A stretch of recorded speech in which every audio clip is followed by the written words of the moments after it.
আল্লাহু আকবার, আল্লাহ। শব্দ দূষণের অভিযোগে ভারতের পশ্চিমবঙ্গের বিভিন্ন জেলায় পুলিশ ও প্রশাসন তাদের ক্ষমতা ব্যবহার করে মসজিদের মাইক খুলে ফেলেছে। বিভিন্ন জেলা থেকে পাওয়া ভিডিও ফুটেজের ভিত্তিতে এমন অভিযোগের সত্যতা মিলেছে। আর এমন ঘটনা সামনে আসতেই রাজ্য সরকার ও পুলিশ প্রশাসনের বিরুদ্ধে সরব হয়েছেন রাজ্যের বিরোধী দলীয় নেতারা। তাদের অভিযোগ, শীর্ষ আদালতের রায়ের অপব্যাখ্যা করে বিজেপি সরকারের রাজ্য প্রশাসন একটি নির্দিষ্ট ধর্মীয় সম্প্রদায়কে টার্গেট করছে।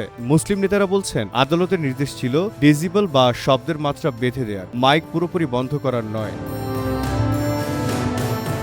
ঘটনার সূত্রপাত গত ৩রা আগস্ট সোমবার মালদা জেলার চাঁচল থানার অন্তর্গত একটি মসজিদের মাইক খোলার ভিডিও স্থানীয় জনগণের মাধ্যমে সোশ্যাল মিডিয়ায় ছড়িয়ে পড়ে। ভিডিওতে দেখা যায় চাঁচল থানার পুলিশ কর্মকর্তারা দাঁড়িয়ে থেকে ওই মসজিদের মাইক স্থানীয় যুবকদের মাধ্যমে খুলে নিচ্ছেন। এমন ভিডিও প্রকাশ্যে আসতেই ক্ষোভে ফেটে পড়েন স্থানীয় মোথাবাড়ির তৃণমূল কংগ্রেসের বিধায়ক নজরুল ইসলাম। তিনি জানান, একাধিক মসজিদ কমিটি পুলিশের বিরুদ্ধে মসজিদের মাইক খুলতে চাপ সৃষ্টি করার অভিযোগ আসছে। তিনি বলেন, আমি জনগণের উদ্দেশ্যে আবেদন জানাবো, পুলিশ যদি মাইক খুলতে আসে তাহলে প্রথমেই তাদের কাছে সরকারের এই সংক্রান্ত অর্ডার কপি চাইবেন। যদি দিতে না পারে তাহলে আপনারা নিজেরা কেউ মাইক খুলবেন না। যদি পুলিশ নিজেই সেই মাইক খুলে ফেলতে চায় সেক্ষেত্রে আপনারা বাধা দেবেন না। গোটা প্রক্রিয়ার ভিডিও করবেন এবং যিনি গিয়েছেন সেই অফিসারের নাম এবং পদবি আপনারা লিখে রাখবেন। তৃণমূল কংগ্রেসের এই নেতা আরও বলেন, সুপ্রিম কোর্টের নির্দেশিকা মেনে পুলিশ যদি নির্দিষ্ট শব্দসীমার মধ্যে মাইক বাজানোর আবেদন জানায়, আমরা সেই আবেদনে ১০০% সহমত পোষণ করছি, কিন্তু কোনো রকম নির্দেশিকা ছাড়া মাইক খুলে নেওয়ার বিষয়টি আমরা মেনে নেব না।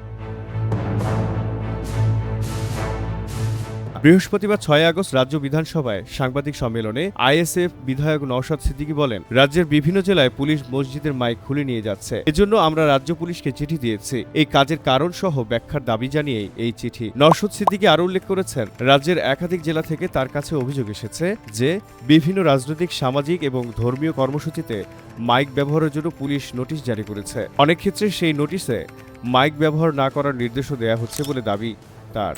বিষয়টির প্রেক্ষিতে তিনি সুপ্রিম কোর্টের নির্দেশও উল্লেখ করেন। তার বক্তব্য, আইন অনুযায়ী যেখানে শর্ত মেনে মাইক ব্যবহার করা যায় সেখানে পুলিশ কেন সম্পূর্ণভাবে মাইক ব্যবহারে নিষেধাজ্ঞা জারি করেছে, সেই প্রশ্নের উত্তর স্পষ্ট হওয়া দরকার। এই বিধায়কের দাবি, এই ধরনের নিষেধাজ্ঞা জারি হলে রাজনৈতিক প্রচার, জনসভা, সামাজিক অনুষ্ঠান এবং কর্মীয় কর্মসূচি সব ক্ষেত্রে সমস্যা তৈরি হতে পারে। তিনি চিঠিতে উল্লেখ করেছেন, গণতান্ত্রিক ব্যবস্থায় মত প্রকাশের স্বাধীনতা এবং শান্তিপূর্ণভাবে জনসাধারণের কাছে বক্তব্য পৌঁছে দেওয়ার অধিকার অত্যন্ত গুরুত্বপূর্ণ।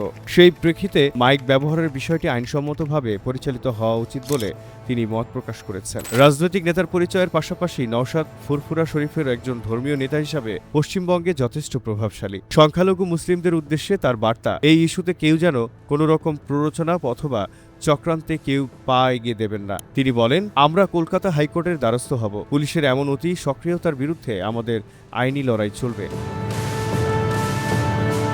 বৃহস্পতিবার কংগ্রেস নেতা অধীর চৌধুরী বলেন, মন্দিরে মসজিদে মাইক এটা আমরা দেখে আসছি। কোনো মন্দিরে মসজিদে মাইক অনেকের অসুবিধার কারণ হতেই পারে, আমরা নিজেরাও জানি, আমার নিজেরও হয়। কিন্তু অসুবিধার কারণ শুধুমাত্র মসজিদের মাইকে সীমাবদ্ধ নয়, মন্দিরের ক্ষেত্রেও শব্দ দূষণ হয়। আমি নিজে যে এলাকায় থাকি তার পাশে মন্দিরের মাইকে ছাত্রছাত্রীদের অসুবিধা হয়, রাতভর কীর্তন চলে, আমার ঘুমের অসুবিধা হয়। আমি মাঝে মধ্যে অনুরোধ করি তাদের কিছুটা সাউন্ড কমিয়ে রাখার জন্য। আমার নিজের মন্দির আছে, আমি সেখানে সন্ধ্যার পর সাউন্ড বন্ধ করে রাখি যাতে কারোর সমস্যা না হয়।